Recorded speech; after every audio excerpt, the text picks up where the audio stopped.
আমরা ফেসবুকে কিছু পোস্ট দেখছি বাংলাদেশ টিম যদি জিতে সেখানে আপনারা তামিম ইকবালকে ক্রেডিট দিচ্ছেন যে বলছেন তামিম ইকবাল বোর্ড প্রেসিডেন্ট হওয়ার পর ভালো সাফল্য এসেছে। আবার যদি বাংলাদেশ ম্যাচ হারছে আবার সেখানে বলা হচ্ছে যে তামিম প্রেসিডেন্ট হওয়ার কারণে তামিমের কারণেই বাংলাদেশ টিম হারছে। দেখেন ভাই, কোন বোর্ডের সময় আপনারা বলেছিলেন যে এই বোর্ডের জন্য বাংলাদেশ সিরিজ হারছে, এই বোর্ডের জন্য প্লেয়াররা খারাপ খেলছে?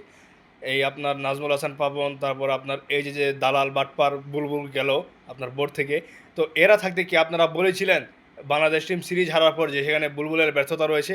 আপনারা দোষ দিয়েছেন কাকে? নির্বাচক প্যানেলকে এবং আপনার প্লেয়ারদের। তো তামিম যখন আপনার ক্রিকেট বোর্ডটা হয়ে গেল, প্রেসিডেন্ট হয়ে গেল, তখন আপনারা তামিমকে নিয়ে ঠেলাঠেলি করছেন। আবার যারা তামিমের ভক্ত রয়েছে তারাও এখানে আপনার অনেকগুলো মিস্টেক করছে।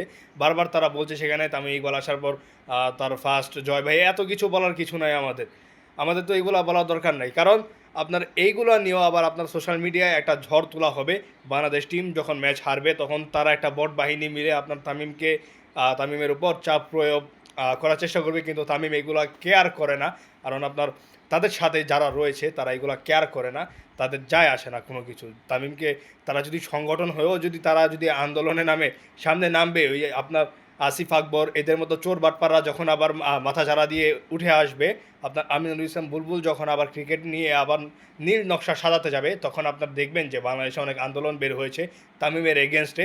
তখন দেখবেন যে এই আপনার বান্দাগুলো আপনার মিছিল করছে, ক্রিকেট বোর্ডে এসে আপনার নোংরামি শুরু করবে যে তামিম হাঁটাও ক্রিকেট বাঁচাও, এটা হচ্ছে তাদের একটা স্লোগান।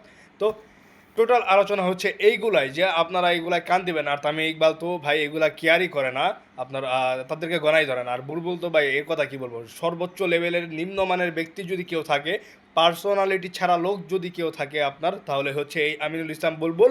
এসেছিল টি-20 খেলতে, বসে গেলেন টেস্ট ম্যাচ খেলতে। আর কি বলবো, আপনারা তো দেখেছেন এই কর্মকাণ্ডগুলো।